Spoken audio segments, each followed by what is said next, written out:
Is that you? Are you watching now? I didn't realize you were out there. Is that the class of 2020? Welcome. I never could figure out how to put these hats on. Maybe it's time for me to take my mask off too. It makes my ears stick out. For those of you who have managed to successfully avoid me for the past 4 years, my name is Chris Ansell, and I am the chair of the Charles and Louise Travers Department of Political Science. And as the saying goes, when life gives you lemons, make lemonade. And so that's what we're doing here.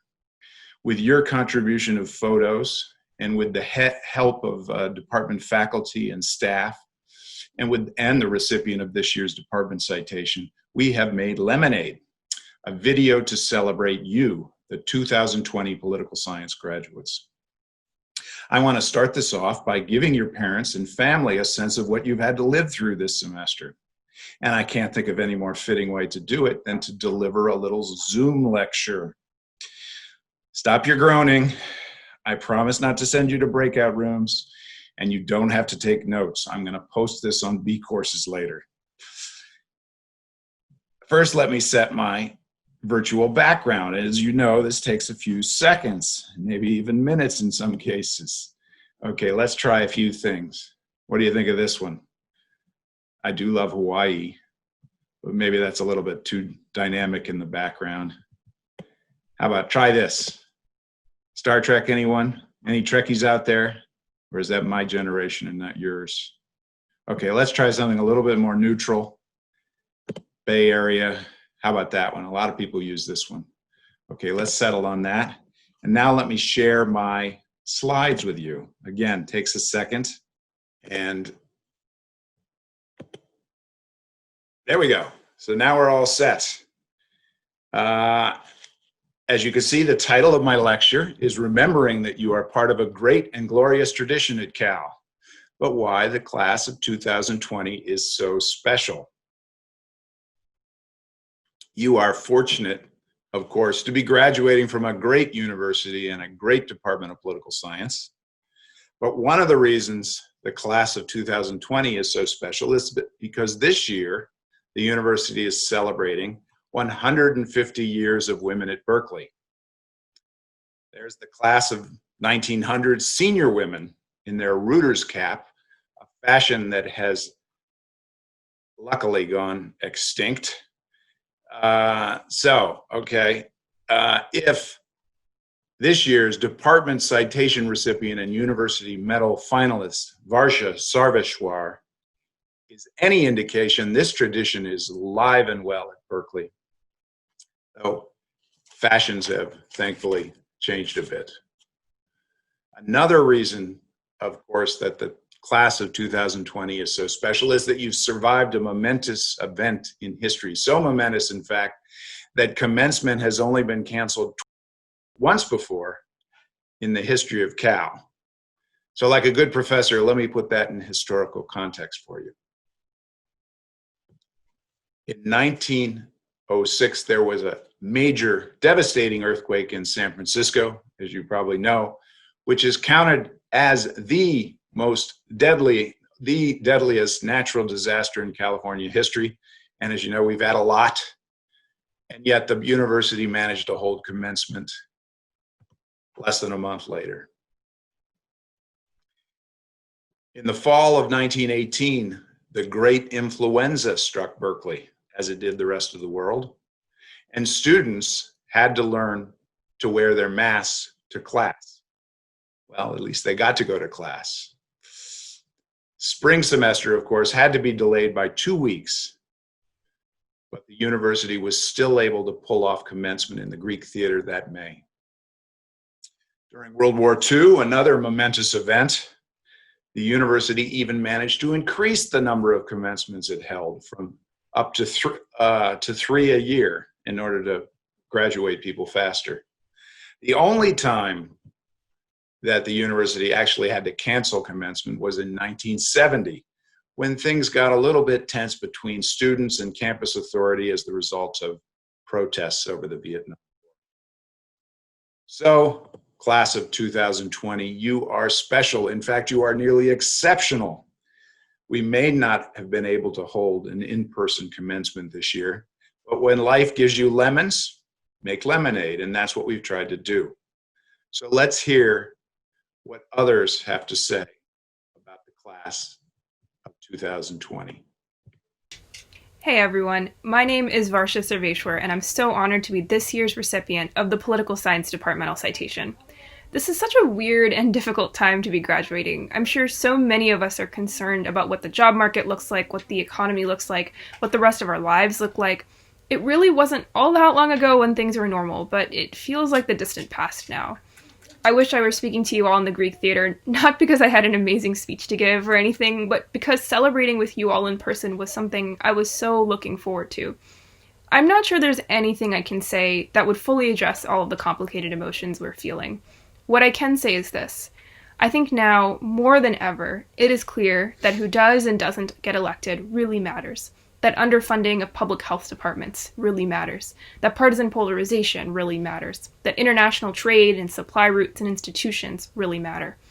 If anything, the issues we study aren't abstract. They have consequences. Important consequences, sometimes life and death consequences. At its best, our political science department prepares us for this world. It prepares us to be analytical, to be thoughtful, to avoid complete certainty and engage in debate, to take the public's trust seriously and be responsible leaders. I think many of us are justifiably worried about our futures, but I hope we can take some confidence that our preparation here was second to none. And with time, I'm sure we'll all make it through this. Thank you all, and I'm looking forward to seeing you in person soon. Class of 2020, all of you who are receiving degrees from the Political Science Department here at UC Berkeley. My name is George Breslauer. I've been on the UC Berkeley faculty since 1971. So next year will be my 50th anniversary of being a faculty member at Cal. And it has been a marvelous, marvelous career for me. I've thrilled in the research and the writing, in the administration, the service, and especially in the teaching. And the teaching of students like you, who are so very intelligent, so hardworking, so self-disciplined, so creative, so imaginative, that it has been a real thrill for me to learn from you in addition to sharing my own perspectives with you. Now you're about to take a next step. Some of you will go on to graduate school or other advanced degrees. Others of you will proceed into the job market.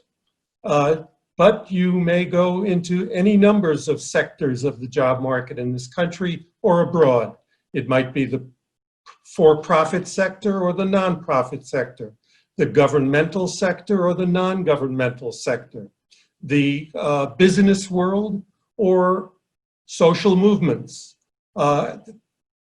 transnational organizations, international organizations, wherever you land.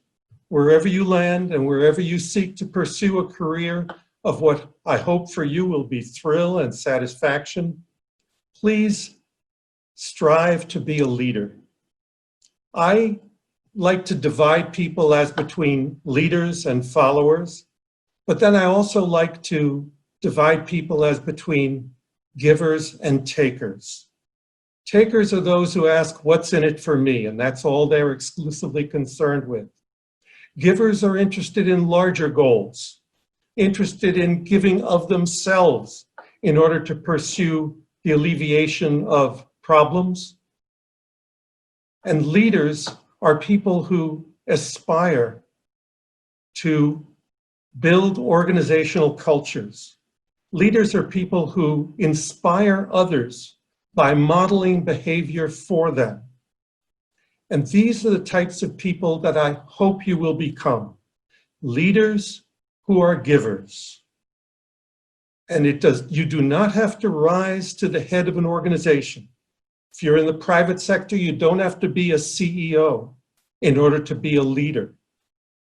You don't have to be at the top of your profession in order to be a leader. You've heard the expression, she's a leader among her peers. Well, that suggests that you do not have to be in a formal position of hierarchical authority in order to be a leader. So you can start being a leader and hopefully a giver meaning a generous, authentic leader from the get-go, from wherever you start within your postgraduate aspirations. Now, there is plenty of leadership needed in the world today. The problems that the world faces in the 21st century, whether it's pandemics, climate change, proliferation of nuclear and weapons and other weapons of mass destruction, refugee flows, whatever, they will require that your generation tackle them. And in order to tackle them effectively, your generation will have to supply leaders. Leaders who are going to inspire others to tackle these problems in a way that is likely to make a difference. Now, leadership is conducted ideally through inspiration, not through command, not through dictation. And that suggests that you have to be someone as a leader who is going to model behavior based on your personal authenticity and based upon your ability to inspire others to seek goals that transcend their personal material self-interest. If you get into a position of hierarchical authority within an organization that is seeking to do good in the world, seek to build an organizational culture and seek to maintain that organizational culture that will help to maintain the cohesiveness and the energy of your organization in tackling those problems. And let me give you a few tips on how to do that. For one thing, these are very practical tips. Use the word we more often than you use the word I. Spread the credit for accomplishments. And ideally spread that credit in front of others so that people don't just get a private meeting with you and get told that they did a good job, but that you're actually praising them in front of their peers. That will model their behavior and will in turn indirectly inspire their peers to emulate their behavior. When I say emphasize we more than I guess another way of putting it is check your ego at the door. You don't have to be ego involved to be an effective leader. And in fact, if you're too ego involved, you may be an ineffective leader. Additional tips. Say thank you a lot and say please a lot. Perhaps equally, even if not more important, be a good listener. People want to be heard. They don't just want to be talked at. And people have opinions that you can find valuable for your own thinking, but people just by seeing that you're willing to listen to them and to listen to them sincerely and to talk through with them problems they might have and ways in which you might help to alleviate them, it is appreciated enormously. Never flaunt your formal authority. If you flaunt your formal authority, what you're eliciting from your followers is fear, not respect. And that will not get you very far. Respect will get you very far. If you have formal authority, which everybody knows you have if you're in a formal position, you don't need to flaunt it for them to understand who's in that position. If you need to flaunt it, you haven't checked your ego at the door, and people will see right through you. More broadly, seek to build an organizational culture of mutual respect. Mutual respect goes a long way. Now, there are exceptions to these kinds of informal rules of thumb. For one thing, an exception to authenticity, which I might share with you, is that you can't always wear your inner feelings on your sleeve. Someone once said that leadership is the ability to hide your panic from others. Well, that's a good quip, and it has more than just a kernel of truth to it. If people are watching for your reactions to difficult situations and they see that you are losing it or you are panicking, they will panic too. They expect more from you. So learn how to hide your panic from others when seeking to lead them. Moreover, this emphasis that I've been placing here on the informal aspects of leadership. There are formal aspects of leadership which are really intrinsic to what you might call good management rather than leadership. And that is, you will always have people who flout the rules or who may even be violating law. And you, in a position of organizational responsibility for them, have an obligation to enforce those rules by procedures that don't presume who is or is not guilty, but that initiate a process through which that will be determined. If someone, for example, in your organization is accused of sexual harassment, you can't wave it off, and you can't be the one to make the final judgment right then and there. This must be adjudicated, but you have to follow procedures in ensuring that it is indeed handed off to the proper authorities for adjudication. Now, you are UC Berkeley graduates, whether those of you who are watching me are graduating with BAs, MAs, or PhDs. The fact that you have gotten this far means that you have what it takes to be a leader. Now, I ask you to commit to being a leader from the very start of your career and to being an authentic, generous leader. You'll enjoy the experience more, and you will find satisfaction in having worked to inspire people to work as a collectivity to tackle the challenges we face in the 21st century. So once again, congratulations to all of you on having achieved what you've achieved, and thank you to all of you for what you are about to achieve. Stay safe, stay well. It's been a privilege to teach you. Well, here we are. We never imagined you'd spend the final semester of your college life at home, or that instead of waving to you from the stage of the Greek, I'd be speaking to you from my backyard. And it's hard to know what to say to the class of 2020, because the normal platitudes and pearls of wisdom don't really seem sufficient. In speaking to graduating classes, the older long ago graduated are supposed to inspire you. But instead, I'm going to spend a couple of minutes saying how I've been inspired by you this semester. Some of you have been halfway around the world doing work in the middle of the night. Some of you are stuck in this country, unable to return to your homes. Some of you can't go home because a family member's at risk. Some of you are at risk. Some of you are at home with 8 people vying for internet time. Some of you, like me and my family, are at home comfortably, but still experiencing the body blow of the world seeming to be turned upside down and the big and small plans we had called into question. I'm inspired because you pulled this off anyway. You kept asking me how I was. How was I? How are you? You ask interesting questions. You care about important issues.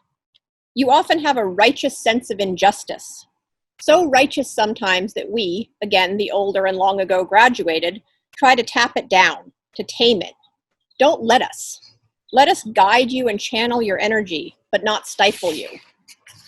I'm inspired because you want to make change, and that's my message to you today. Go make change. The world needs a lot of it. Go do it. That's really intimidating. But you can make change in ways that are big and small. You can run for office, you can try big legal cases, but you can also make change by going about your jobs with integrity and looking for those worse off than you. You can make change by looking out for those in your community. We are at a pivotal moment. We need change, big and small. Don't wait for others. Go be that change. Congratulations to the class of 2020, and go Bears. Greetings, members of the class of 2020, families, and friends. My name is Jonah Levy. I am Vice Chair and Director of Undergraduate Studies of the greatest political science department in the world, bar none. Class of 2020, the COVID-19 crisis has profoundly shaped and disrupted your experience at Cal. Many of you are feeling understandably anxious about your job prospects and future. But I would like to point to 3 lessons of the COVID crisis that I believe should make you feel good about being political scientists. The first lesson is that Berkeley political science students are incredibly dedicated and resilient. You have managed to complete your education amidst a world historical pandemic. You have navigated a crash course in remote instruction. That would have been challenging in the best of times, but all the more so as many of you have confronted threats to your health, to the health of loved ones, and to your family's economic well-being. Yet amidst the fears, amidst the changed living circumstances, the technological glitches, the inadequate Wi-Fi signals, the Zoom catastrophes, you have displayed the grit and determination to somehow find a way across the finish line. And for that, you should be commended. Indeed, I can say with confidence that no graduating class in history has ever done more to earn their diplomas than you, the class of 2020. In so doing, you have also accumulated experiences and anecdotes that you will be sharing with your grandchildren decades from now. The second lesson that I would like to share with you is that essential workers come in all shapes and sizes.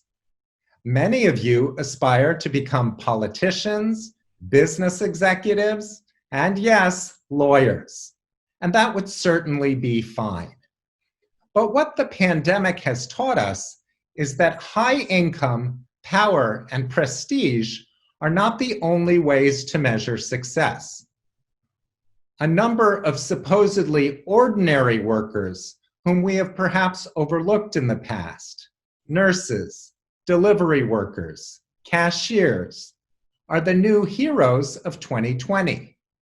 What these people have in common is that in doing their jobs, they are literally putting their lives on the line to protect critical services to those around them. They understand the difference between I and we.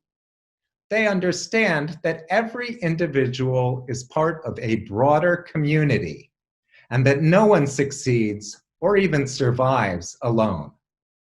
Which brings me to my third and final lesson.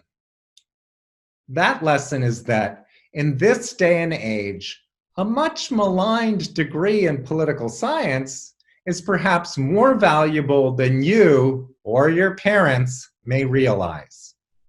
Studying politics makes you aware of the broader forces and concerns around you, precisely the kind of empathetic attributes needed to become an essential worker, to be important and successful in the age of COVID-19. You may not know what your job is yet, but because of your empathy and understanding of the world around you, that job is very likely to be an essential one. Studying politics also makes you incredibly valuable citizens. The coronavirus pandemic has woken us to the central role that politics plays in our economic well-being and even survival.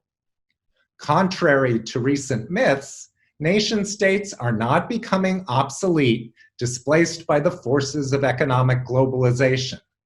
Rather, for better or for worse, nation-states are defining the ways that we respond to the public health and economic challenges of COVID-19. Also contrary to recent myths, all politicians are not the same. Rather, we see an incredible range in how governments are trying to deal with the COVID-19 crisis, which has translated, in turn, to an incredible range from one country to the next, or even from one of the 50 states to the next, in mortality rates and economic growth rates. In this environment, An understanding of politics is more critical than ever.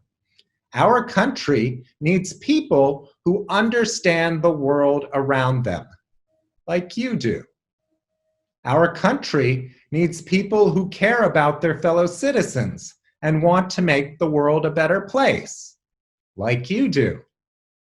And our country needs people who understand how to borrow best practices from other countries and adapt them to our own specific institutions and culture, like you do.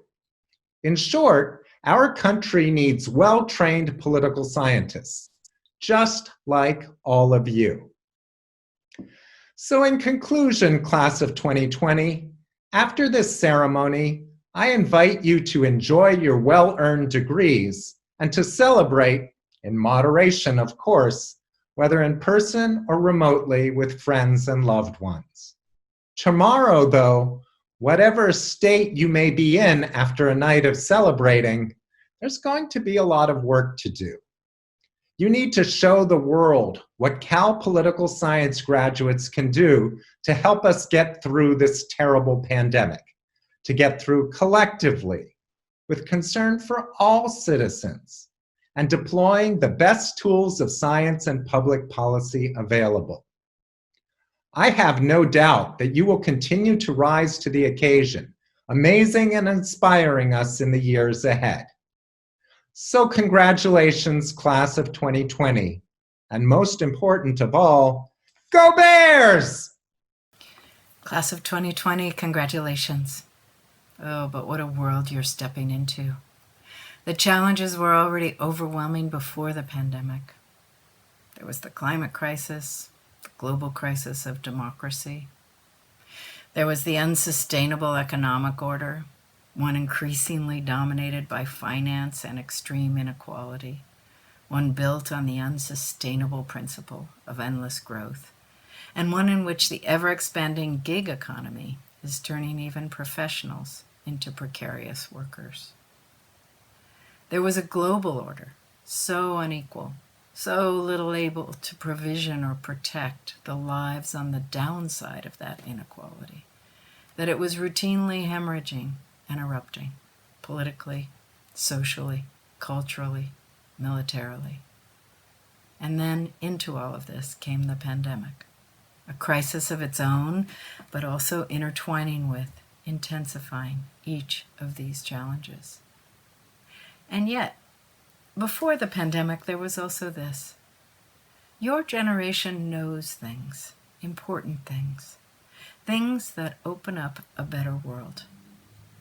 Your generation knows markets aren't the solution to everything, that we require political and social power sharing to contain their incursions and alter their distributions. Your generation knows that existential crises cannot be ignored or dealt with incrementally, that no amount of wealth is worth sacrificing the future to. Your generation knows that racism is not reducible to individual attitudes or fixed by formal equality. It knows that Black and brown lives matter, and that the impediments to this mattering are deep. Unequal incarceration rates, policing, applications of the law, but above all, unequal value written into every part of life. Your generation knows that sexual assault and harassment have been the quotidian culture shaping women's lives for too long, that time's up on all that, that every human is entitled to workplaces, classrooms, families, social spaces, where self-determination is simply respected. Your generation knows that non-human life and topoi, animals, plants, rivers, mountains, forests, wetlands, these are not reducible to our environment. Rather, your generation knows that we and they are part of a single ecology, and that as they go, we go.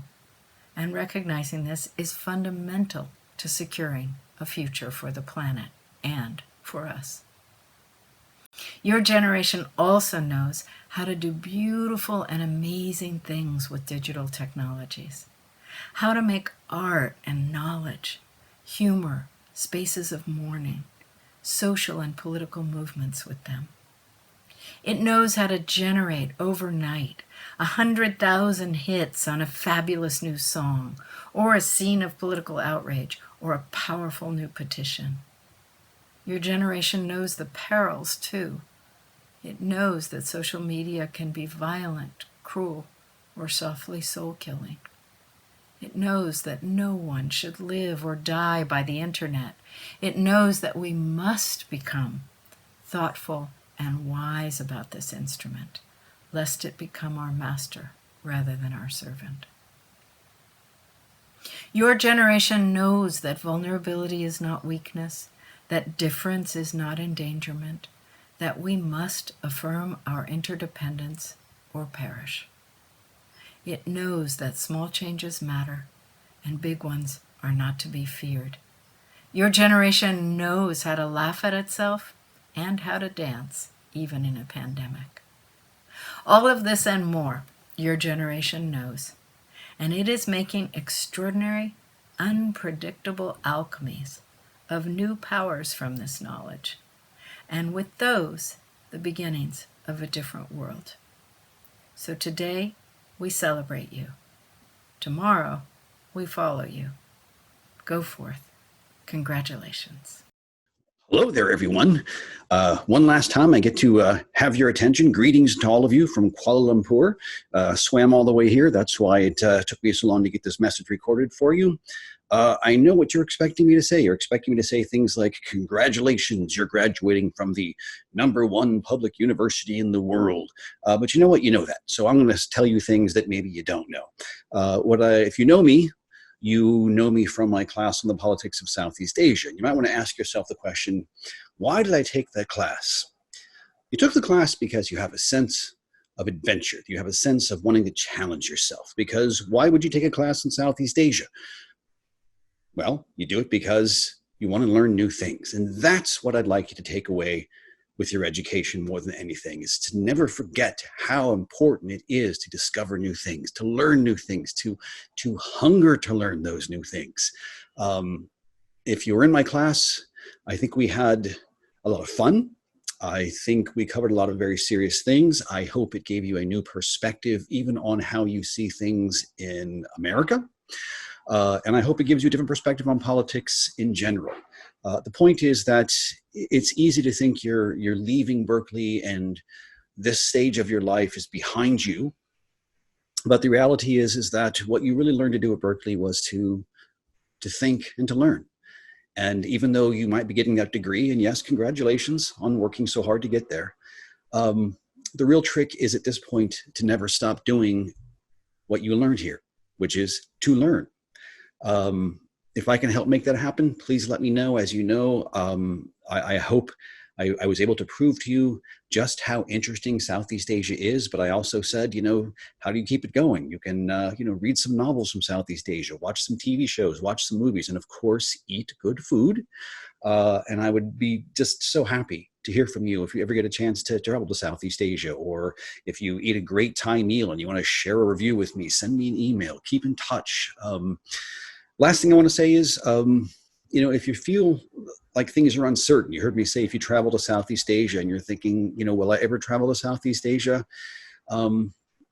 These times have been very difficult. And I think you all know that, and you should allow yourself that space to understand that you are the first class in well over a century to graduate in such extraordinary circumstances. But we will get through this, and you will get to Southeast Asia if you want to go there. And what would be even cooler is if you're there when I'm there. We can just have a great meal or have a discussion, talk about Thai politics, talk about Siti Nurhaliza, hope you remember that, all sorts of things. But in the meantime, keep dreaming and take care of yourself.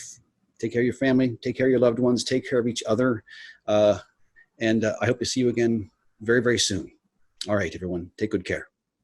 Congratulations to the great class of 2020. You did it. You made it through. I know this past semester has been difficult. A lot of unique challenges have been presented to you, but you made it through it. and I'm just so proud of you and how resilient you've all been. I would like to give a special shout out to the political science honors thesis students for finishing their theses. Great job. And I just wish we could all be together to celebrate all of your accomplishments. And I want you to know that if you need anything, I'm always here for you. And I know Cal students are the best and that you're going to make the world a better place. Congratulations. Hello, class of 2020, and congratulations. Several of my students tell me that you are graduating with mixed feelings given the difficult circumstances. Please unmix your feelings. You are the proud graduates of UC Berkeley, the best university in the Bay Area, the best university in the United States, and the best public university in the world. A glorious, productive, and exciting future awaits you. Perhaps you are sad to miss the graduation ceremony. I am here to help and have risked life and limb to break into the Greek theater and share with you 3 highlights of every Berkeley graduation. As you will see, you are missing nothing. Highlight number 1, regalia. First slide, please.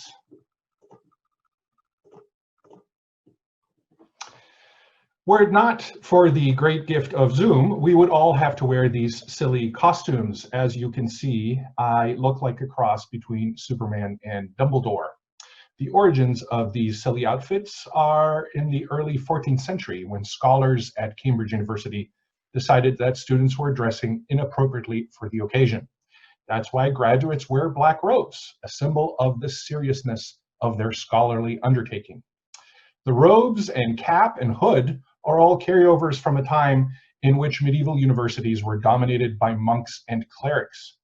And since teaching took place in unheated churches and chapels, sleeves and cloaks and fuzzy hats were a reasonable thing to wear. The next thing you'd notice is that while all your fellow graduates are wearing the same silly black regalia, the faculty assembled on stage all wear different colored regalia. That's because each professor is not wearing Berkeley colors, but rather the colors of the school they graduated from.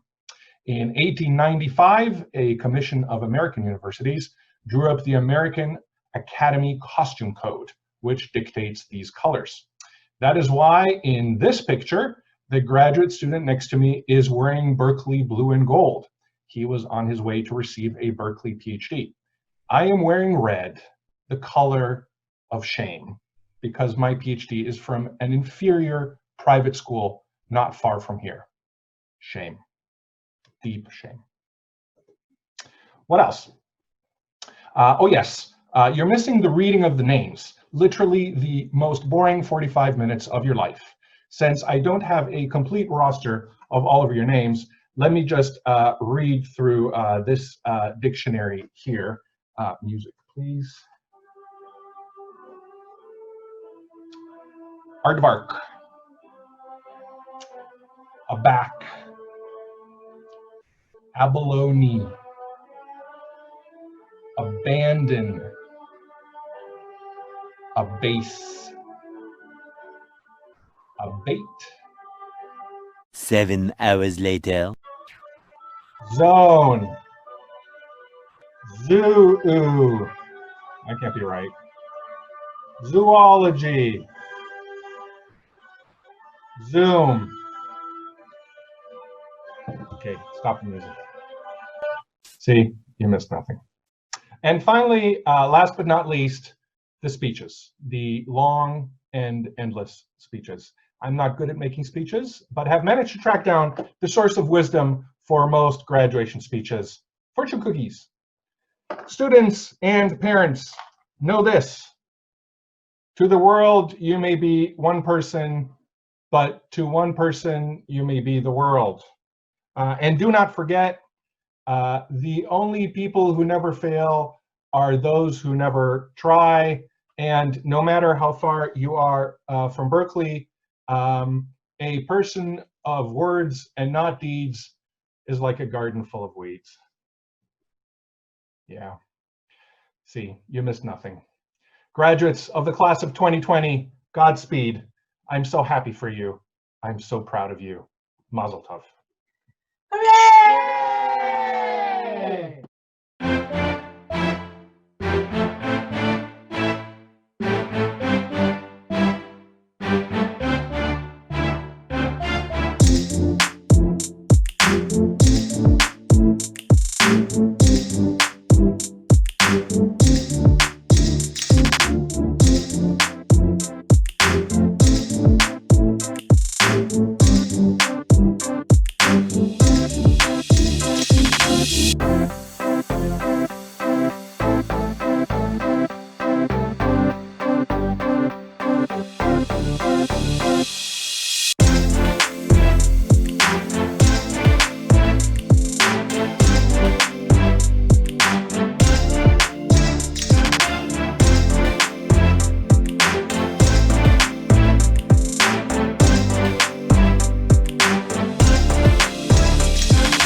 I'm back. I think it's pretty clear from everyone's remarks that we have felt deeply honored to teach you during your 4 or more years at Cal. All of us at the Charles and Louise Travers Department of Political Science wish you the very best COVID-free life. You are bright, you are talented, and as everyone says, you are passionate. But this year, I also want to congratulate you on being resourceful, on knowing how to improvise, and on your ability to use your imagination. In short, you know how to turn lemons into lemonade. This is a year that none of us will ever forget. So let's engage in one last act of imagination together. Go get your graduation cap. Or if you don't have one, any old hat will do. Yeah, go on. I'll wait for a second anyway. Actually, you might want to put me on pause. Okay, pretend this is the pause. Now you've got it, put it on, and make sure to keep the tassel on your right. If you don't have a tassel, imagine that you have one. Okay, now I can read the final hallowed words. All degree candidates, please rise. By the authority vested in me by the president of the university and the chancellor, I hereby grant you the degree of Bachelor of Arts from the University of California, Berkeley. You may now move your tassels from right to left. Congratulations, class of 2020. You are special, and I hope our paths will cross again soon.